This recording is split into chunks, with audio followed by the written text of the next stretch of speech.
Joe Biden Fast Facts. Here is a look at the life of Joe Biden, the 47th U.S. Vice President and 2020 Democratic presidential candidate. Personal birth date, November 20, 1942. Birthplace, Scranton, Pennsylvania. Birth name, Joseph Robinette Biden Jr. Father, Joseph Robinette Biden Sr., car salesman. Mother, Catherine Eugenia Finnegan Biden. Marriages, Jill Jacobs Biden, June 17, 1977. Present, Neilia Hunter Biden, August 27, 1966. December 18, 1972. Her death, children, with Jill Biden, Ashley, with Neilia Biden, Naomi. Christina, Robert Hunter, Joseph Robinette. Beau. 3. Education, University of Delaware, B.A., 1965. Syracuse University Law School, J.D., 1968. Religion, Roman Catholic. Other facts: had a stuttering problem as a child. Biden's son, Beau Biden, was the Attorney General of Delaware. Delaware's longest-serving senator. Timeline: 1968 to 1970, defense attorney for criminal cases in Wilmington, Delaware. 1970 to 1972, serves on the New Castle County Council in Delaware. 1972, is first elected to the Senate at age 29, defeating Republican Senator J. Caleb Boggs. Wins re-election in 1978, 1984, 1990, 1996 and 2002. December 18, 1972, while Christmas shopping, Biden's first wife, Neilia Hunter Biden, and daughter, Naomi Biden, are killed in a car accident. His sons are badly injured, but survive. January 5, 1973, is sworn in as U.S. Senator of Delaware at son Beau Biden's bedside in the hospital. 1987 to 1995, chairman of the Senate Committee on the Judiciary. June 9, 1987, enters the 1988 presidential race, but drops out 3 months later following reports of plagiarism and false claims about his academic record. February 1988, undergoes surgery to repair an aneurysm in an artery that supplies blood to the brain. January 20, 1990, introduces a bill that becomes the Violence Against Women Act, VAWA.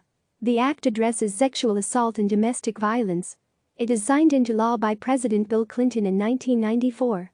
2001 to 2003, chairman of the Senate Foreign Relations Committee. 2002, votes to authorize military intervention in Iraq, but later becomes a vocal critic of the conflict. 2007 to 2009, chairman of the Senate Foreign Relations Committee. January 31, 2007, files a statement of candidacy with the Federal Elections Commission to run for president.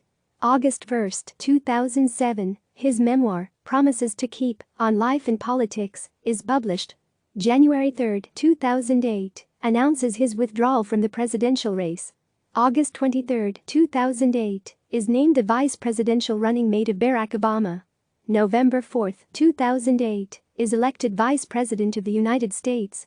January 15, 2009, resigns from the U.S. Senate. January 20, 2009, is sworn in as Vice President of the United States. February 7, 2009, delivers his first major speech as Vice President to the Security Conference in Germany. September 1, 2010, presides over a ceremony in Iraq to formally mark the end of the U.S. combat mission in Iraq. November 6, 2012, Obama and Biden are re-elected, defeating Mitt Romney and Paul Ryan. January 20, 2013, is sworn in for his second term as Vice President of the United States. October 2, 2014, speaking at the John F. Kennedy School of Government at Harvard University, Biden tells attendees that ISIS has been inadvertently strengthened by actions taken by Turkey, the UAE and other Middle Eastern allies to help opposition groups fighting against Syrian President Bashar al-Assad. October 4, 2014, Biden speaks by telephone with Turkish President Recep Tayyip Erdogan regarding remarks made at the John F. Kennedy School of Government. He apologizes for any implication that Turkey or other allies and partners in the region had intentionally supplied or facilitated the growth of ISIL or other violent extremists in Syria. May 30, 2015, Biden's eldest son, Beau Biden, passes away from brain cancer at age 46.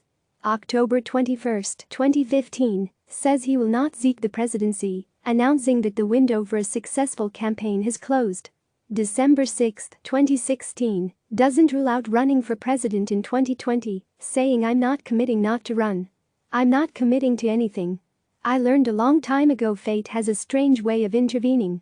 January 12, 2017, Obama surprises Biden by presenting him the Presidential Medal of Freedom, the nation's highest civilian honor, during a White House ceremony. February 1, 2017, Biden and his wife, Jill Biden, launched the Biden Foundation, an organization that will work on 7 issues: foreign policy, Biden's cancer initiative, community colleges and military families, protecting children, equality, ending violence against women, and strengthening the middle class. February 7, 2017, is named the Benjamin Franklin Presidential Practice Professor at the University of Pennsylvania, where he will lead the Penn Biden Center for Diplomacy and Global Engagement. He will also serve as the founding chair of the University of Delaware's Biden Institute, the university announces. March 1, 2017, Biden receives the Congressional Patriot Award from the Bipartisan Policy Center. He receives the honor in recognition of his work crafting bipartisan legislation with Republicans and Democrats. November 14, 2017, Biden's memoir, Promise Me Dad, A Year of Hope, Hardship, and Purpose, is published. March 26, 2019, at an event in New York, Biden says that Anita Hill paid a terrible price when she testified in 1991 that she had been sexually harassed by now Supreme Court Justice Clarence Thomas, adding that he regrets he didn't give Hill the hearing she deserved. As the Senate Judiciary Committee chairman at that time, Biden presided over Thomas's confirmation hearings. March 29, 2019, Lucy Flores, the former Democratic nominee for Lieutenant Governor of Nevada, makes allegations against Biden in an essay for The Cut, an arm of New York Magazine, writing that Biden made her feel uneasy, gross, and confused in 2014 when, at a campaign rally in Nevada, she says he kissed her on the back of the head. March 31, 2019, in my many years on the campaign trail and in public life, I have offered countless handshakes, hugs, expressions of affection, support and comfort, Biden says in a statement. And not once, never, did I believe I acted inappropriately. If it is suggested I did so, I will listen respectfully. But it was never my intention. April 3, 2019, Biden releases a video on Twitter saying that he will be more mindful about respecting personal space in the future.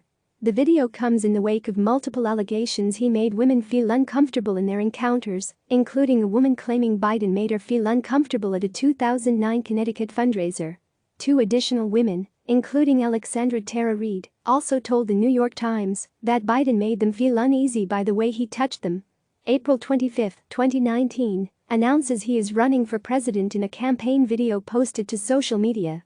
Hours later, the Biden Foundation board chair, Ted Kaufman, announces the immediate suspension of all the organization's operations. June 6, 2019, Biden announces that he has changed his mind on the Hyde Amendment, dropping his long-held support for a measure that blocks federal funds for most abortions. He says his decision was driven by a wave of state laws restricting the procedure. October 23, 2019, Biden's campaign signals that it is dropping its objection to the creation of an outside group to defend against attacks from President Donald Trump's re-election campaign. March 25, 2020, Tara Reid says on a podcast that Joe Biden sexually assaulted her in 1993 while she was an aide in his Senate office.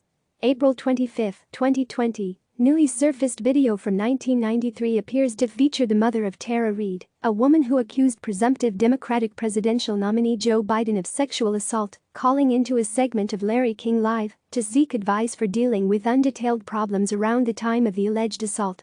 The segment aired on August 11, 1993, on CNN. Click subscribe to receive the latest news.